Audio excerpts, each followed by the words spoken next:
नमस्कार, आधा दिन पूरी खबर में आपका स्वागत है। मैं हूं आपके साथ मधुमिता पाल। नमस्कार, मैं हूं आपके साथ नदीम अहमद। तो चलिए बुलेटिन की शुरुआत करते हैं और बात करते हैं भारत और यूरोपियन यूनियन के बीच शुरू हुए एक नए अध्याय की। करीब 4 साल से लगातार चल रही बातचीत के बाद भारत और यूरोपीय यूनियन के बीच फ्री ट्रेड एग्रीमेंट यानी FTA का रास्ता साफ हो गया है। मंगलवार को भारत और यूरोपियन यूनियन के शिखर सम्मेलन में इसका ऐलान हुआ। प्रधानमंत्री नरेंद्र मोदी ने मदर ऑफ ऑल डील्स बताया है। उन्होंने कहा कि भारत पर दुनिया का भरोसा बढ़ा है। भारत अब एनर्जी डेवलपमेंट पर काम कर रहा है, भारत ट्रांसपोर्टेशन पर काम कर रहा है। बता दें कि ये समझौता अगले साल से लागू होगा। इस समझौते से भारत की textiles, leather and footwear, James and jewellery, chemicals और समुद्री उत्पादों जैसी चीजों पर यूरोपियन यूनियन में लगने वाले आयात शुल्क में बड़ी राहत मिलेगी। जानकारी के मुताबिक समझौते की कानूनी शब्दावली पर काम हो रहा है। 5 से 6 महीने में इसके पूरा होने पर समझौते पर औपचारिक रूप से दस्तखत होंगे। इसके बाद दोनों देशों में इसे मंजूरी देने की प्रक्रिया शुरू होगी। भारत में समझौते को मंत्रिमंडल की मंजूरी की जरूरत होगी। EU में वहां की संसद इसे स्वीकृति देगी। उम्मीद है कि करीब साल भर में ये सब हो जाएगा और अगले साल के शुरू में डील लागू हो जाएगी। वहीं दूसरी तरफ भारत यूरोपीय यूनियन के बीच हो रहे इस समझौते को लेकर अमेरिका ने तीखी प्रतिक्रिया दी है। अमेरिकी वित्त मंत्री स्कॉट बेसेंट ने कहा कि यूक्रेन वॉर को खत्म करने के लिए अमेरिका ने यूरोप से ज्यादा बलिदान दिया है। हमने रूसी तेल खरीदने के कारण भारत पर 25% टैरिफ लगाया और बदले में देखिए यूरोप भारत से ट्रेड डील करने जा रहा है, जिसका मतलब ये है कि यूरोपियन यूनियन खुद ही अपने खिलाफ लड़ाई को फंड कर रहा है।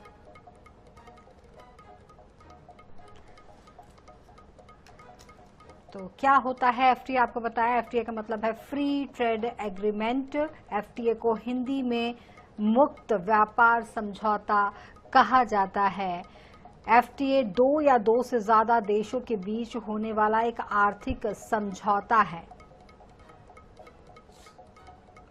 तो बिल्कुल क्या होता है FTA, ये आपको बताते हैं। भारत और यूरोपीय यूनियन के बीच ये बेहद अहम साझेदारी है। FTA से एक देश को दूसरे देश के बाजार में अधिक बढ़त हासिल होती है, वहां पर जाकर अपने सामान को बेचने की छूट मिलती है। फ्री ट्रेड एग्रीमेंट अगले साल लागू होने वाला है। भारत और यूरोपीय यूनियन ने FTA पर बातचीत 2007 में शुरू की थी और 2013 में कुछ मुद्दों को लेकर बातचीत अटक गई थी। कई ऐसे शर्तें होती हैं जो अपने अपने देशों के मुताबिक लेने होते हैं, जिसकी वजह से बात अटकी थी। फिर ये बातचीत जून 2022 में शुरू हुई ताकि फ्री ट्रेड एग्रीमेंट को आगे बढ़ाया जा सके। 18 दौर की वार्ता के बाद FTA फाइनल हुआ है और अभी भारतीय निर्यात पर EU का टैरिफ औसतन 3.8% है। EU से आने वाली चीजों पर भारतीय टैरिफ औसतन 9.3% के करीब है।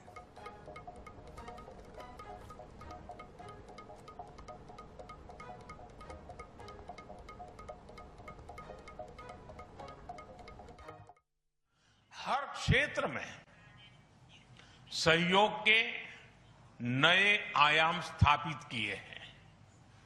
इन्हीं उपलब्धियों के आधार पर आज की समिट में हमने समाज के सभी वर्गों को लाभ पहुंचाने वाले कई निर्णय लिए हैं।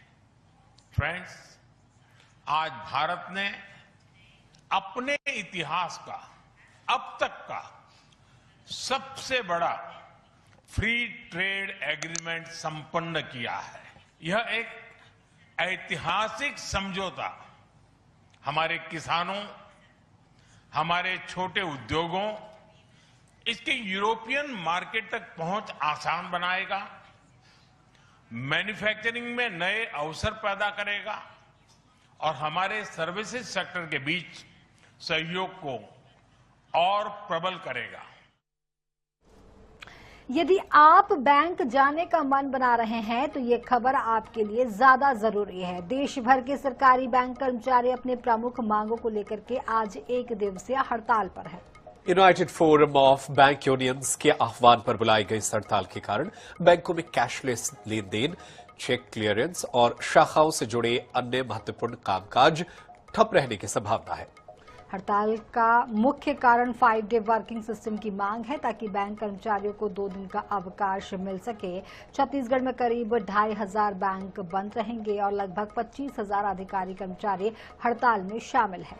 मध्य प्रदेश में 7,000 ब्रांचों पर हड़ताल का असर देखने को मिल रहा है। मध्य प्रदेश में 40,000 बैंक कर्मी हड़ताल पर हैं। तो ये अलग अलग शहरों की 6 तस्वीरें, भोपाल, इंदौर, जबलपुर, बैतूल, रायपुर और जगदलपुर की 6 तस्वीरें, जिसमें बैंक कर्मी जो है 5 डे वर्क कल्चर को शुरू करने की मांग कर रहे हैं और हड़ताल पर चले गए हैं, नारेबाजी कर रहे हैं। उनकी मांग है कि कम से कम सप्ताह में 2 दिन की छुट्टी मिले, क्योंकि उन पर काम का बोझ ज्यादा होता है। तो ये 6 तस्वीरें आप इस वक्त देख पा रहे हैं टीवी स्क्रीन पर। 5 डे वर्किंग की मांग कर रहे हैं और इस मांग को ये कर रहे हैं, इसके साथ साथ जो बैंक की सेवाएं हैं वो आज के लिए काफी प्रभावित है।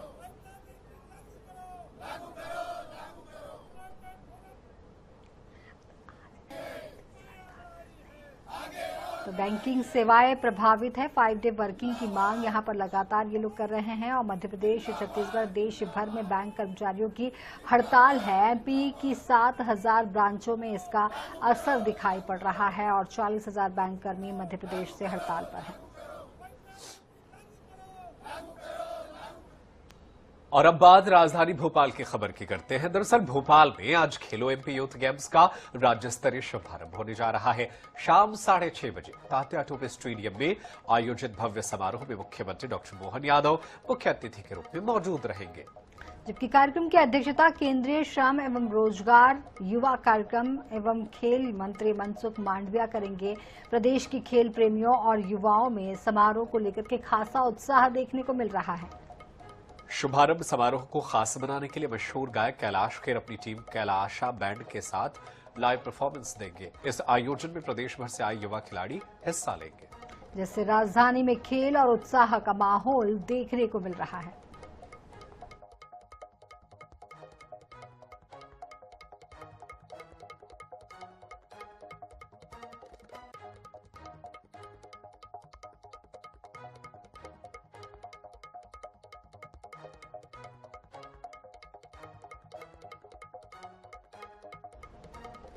यूजीसी के नए नियमों को लेकर के यूपी से लेकर के दिल्ली तक भयंकर सियासी बवाल शुरू हो चुका है। यूनिवर्सिटीज और कॉलेज कैंपस में जातिगत भेदभाव को दूर करने के उद्देश्य से यूजीसी ने नियमों में कुछ बदलाव किया है, जिससे स्वर्णों में भारी नाराजगी है। यूजीसी के नियमों के खिलाफ स्वर्ण समाज आज दिल्ली में सड़कों पर उतर गया और दिल्ली में यूजीसी कार्यालय का घेराव करने निकले। सवर्ण समाज का कहना है कि यूजीसी का नया नियम समानता के खिलाफ है और ये छात्रों के हितों की हत्या जैसा है। साथ ही उनका आरोप है कि ये शिक्षा पर सीधा हमला है और देश के युवाओं को जातिवाद की खाई में धकेलने की साजिश है। उच्च शिक्षा संस्थानों में समानता को बढ़ावा देने संबंधी विश्वविद्यालय अनुदान आयोग के नए नियमों के हाल में जारी अधिसूचना की सामान्य वर्ग काफी आलोचना कर रहा है। तो क्यों हो रहा है विरोध? सवर्ण समाज ये विरोध कर रहा है। आपको बता दें कि उच्च शिक्षा संस्थानों में भेदभाव विरोधी तंत्र को मजबूत करना इसका मकसद है और धर्म, जाति, लिंग, जन्म स्थान और दिव्यांगता के आधार पर किसी भी प्रकार का भेदभाव को रोकना।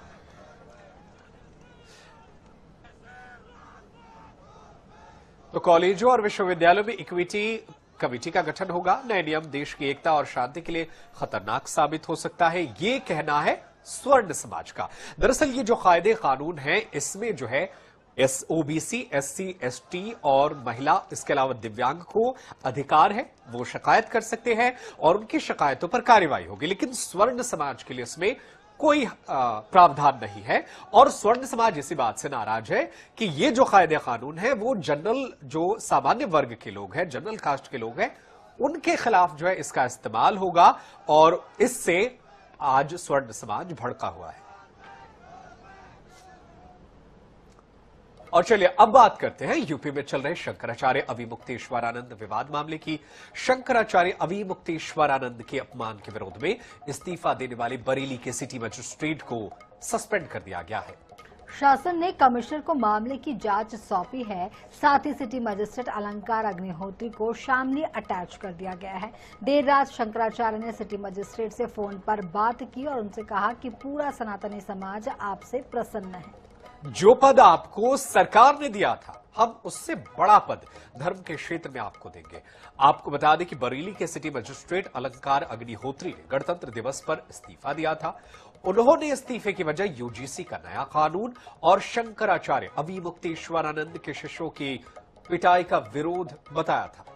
उन्होंने 5 पेज का लेटर भी लिखा था। ब्राह्मण वर्ग से आने वाले अलंकार अग्निहोत्री 2019 में पीसीएस अफसर बने थे। उनकी 15वीं रैंक आई थी। कानपुर के रहने वाले अलंकार अग्निहोत्री ऑफिस में भगवान बजरंगबली की तस्वीर लगाकर चर्चा में आए थे।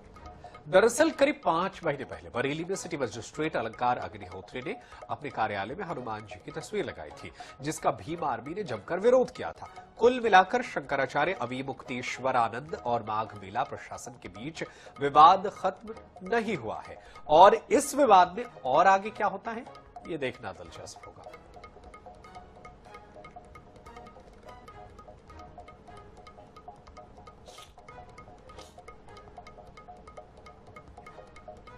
और अब बात करते हैं अनूपपुर जिले की। अनूपपुर जिले में बिजुरी संकुल क्षेत्र के शासकीय प्राथमिक विद्यालय भक्ता की, जहां गणतंत्र दिवस के दिन बच्चों से बर्तन धुलवाने का वीडियो सामने आया है। शिक्षकों पर बच्चों का भविष्य संवारने की जिम्मेदारी होती है, लेकिन यह बच्चों से बर्तन धुलवाए गए। जब जिम्मेदारों से सवाल किया गया तो वो कैमरे से बचते नजर आए। बड़ा सवाल यह है कि इस मामले में आगे क्या कार्रवाई होती है। तो ये तस्वीरें अनूपपुर की है। देखिए बच्चे किस तरीके से बर्तन धोते हुए नजर आ रहे हैं और अब जब ये वीडियो वायरल हुआ तो हर कोई जो है, जो जिम्मेदार है, वो सवालों से बचता नजर आ रहा है। फिलहाल ये वीडियो वायरल हो रहा है। प्राथमिक विद्यालय भगता का पूरा मामला है।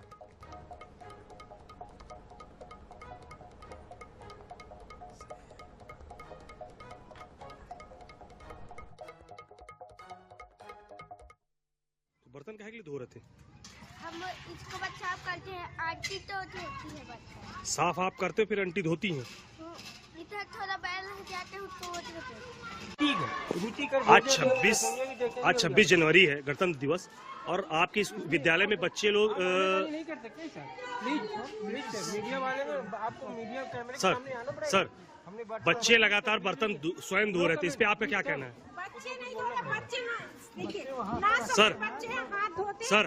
सर आप जिम्मेदार पोस्ट पे हैं सर। उत्तर भारत के पहाड़ी इलाकों में इन दिनों जमकर बर्फबारी हो रही है। हिमाचल प्रदेश, जम्मू कश्मीर पर्यटक बर्फबारी का लुत्फ उठा रहे हैं।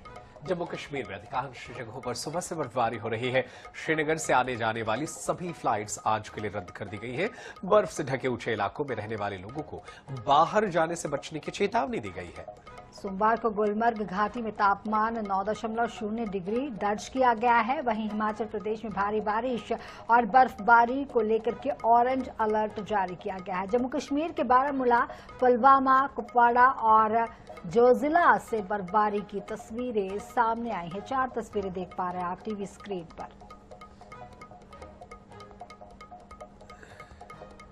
तो बारामूला के साथ साथ उत्तर भारत के तमाम पहाड़ी इलाके देखे किस तरीके से चारों तरफ सफेदी बिछ चुकी है, सफेद चादर बिछ चुका है और सैलानी जो है वो यहां पर आ रहे हैं। उनके लिए यादगार पल है, क्योंकि हर कोई चाहता है कि जब वो इन इलाकों में जाए तो बर्फबारी का लुत्फ उठाए और जब बर्फबारी होती है तो पर्यटकों का दिल खुश हो जाता है। और ये तस्वीरें इन इलाकों के लिए बेहतर है, क्योंकि यहाँ के किसान भी चाहते हैं कि बर्फबारी होती रहे, इससे यहाँ होने वाली फसलों पर भी अच्छा असर पड़ता है। तो जम्मू कश्मीर में पर्यटक बर्फबारी का इस नज़ारे का लुत्फ उठा रहे हैं। बारामूला, पुलवामा, कुपवाड़ा और जोजिला की तस्वीरें आप देख पा रहे हैं। कमोवेश पूरे जम्मू कश्मीर और उत्तर भारत का यही हाल है और दूर दूर से पर्यटक यहां पर इसे निहारने के लिए पहुंचते हैं। हालांकि कुछ फ्लाइट्स भी यहां पर इस बर्फबारी को देखते हुए रद्द की गई है, लेकिन नज़ारा काफी मनमोहक है।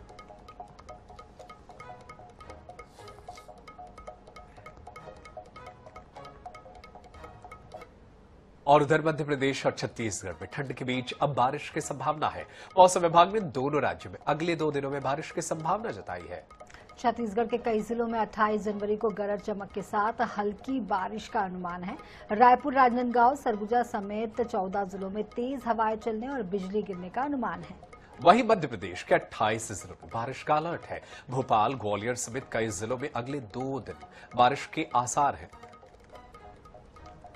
तो चक्रवाती एक्टिविटी और टफ के कारण मौसम का मिजाज बिल्कुल बदल गया है। 30 जनवरी को नया सिस्टम सक्रिय होगा, जिससे फरवरी की शुरुआत में भी बारिश की संभावना है। वहीं बारिश के बाद तापमान में 2 से 3 डिग्री गिरावट हो सकती है।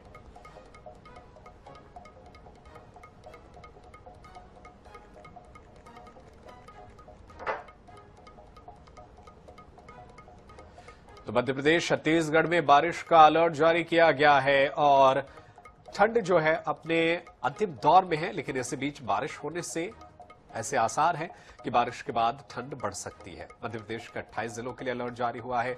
वहीं यह भी कहा जा रहा है कि अगले महीने यानी फरवरी की शुरुआत में भी बारिश हो सकती है और इससे 2 से 3 डिग्री तापमान लुढ़कने की संभावना है। तो बिल्कुल रायपुर, राजनांदगांव के साथ कई जिलों में यहाँ पर बारिश के आसार हैं। छत्तीसगढ़ के 14 जिलों में बारिश के आसार यहाँ पर दिखाई पड़ रहे हैं। मध्य प्रदेश के 28 जिलों में बारिश का अलर्ट है और इससे तापमान जो है वो 2 से 3 डिग्री नीचे गिरने की संभावना है। तो आपको बता दें कि जिस तरीके से मौसम जो है बिल्कुल ठंडा रहा और उसके बाद अभी मकर संक्रांति के बाद हल्की सी गर्मी ने अपनी आहट दी थी और उसके बाद एक बार फिर से जो सिस्टम है वो चेंज हो रहा है, जिसकी वजह से मध्य प्रदेश और छत्तीसगढ़ में बारिश के आसार समझ आ रहे हैं।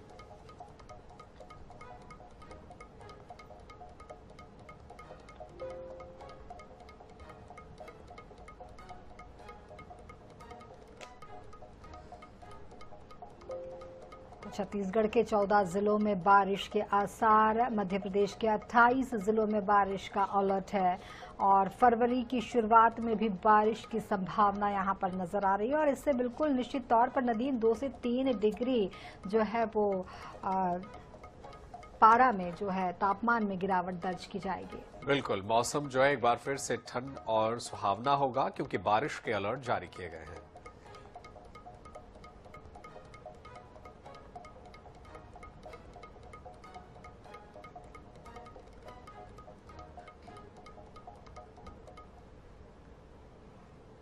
और अनूपपुर के खाड़ा गांव में हाथियों ने भारी तबाही मचाई है। जंगल के किनारे 2 मवेशी हाथियों के हमले में मारे गए। इसके साथ ही हाथियों ने कच्चे मकान को तोड़फोड़ कर तहस नहस कर दिया और खेतों में लगी फसलों को भी नुकसान पहुंचाया। जानकारी मिली है कि यह 3 हाथियों का समूह पिछले 3 दिनों से इलाके में विचरण कर रहा था। घटना की सूचना मिलने पर वन विभाग के कर्मचारियों ने मौके पर पहुंचकर निरीक्षण और कार्रवाई की। वन विभाग ने ग्रामीणों को सलाह दी है कि रात में खेतों में बने कच्चे मकानों में रहने के बजाय पक्के मकानों में रहें। हाथियों की गतिविधियों पर लगातार वन विभाग निगरानी बनाए हुए हैं। छत्तीसगढ़ से नॉर्मली पाया गया है कि हमारे जतैली रेंज में नॉर्मली उनका मूवमेंट होते रहता है, तो इसके लिए हम नए सिरे से ये काम कर सकते हैं कि मैक्सिमम अवेयरनेस, जैसे हमने नए नए प्रोग्राम भी अभी, क्योंकि अभी हमने भी अभी ये डिवीजन अभी ज्वाइन किया है, तो हम इसमें नई ऊर्जा से काम करना चाहते हैं, जिसमें हमारा एक कॉन्सेप्ट है कि हाथी मित्र दल बनाया जाए और जो हमारा WCT या फिर जो वन विभाग का ऐप है गजरक्षक ऐप, जिसमें मैक्सिमम चीजों को ऑनबोर्ड, मैक्सिमम लोगों को ऑनबोर्ड करके मैक्सिमम अलर्ट। और फिलहाल आधा दिन पूरी खबर में इतना ही। आप बने रहिए हमारे साथ, हमें दीजिए इजाजत। नमस्कार।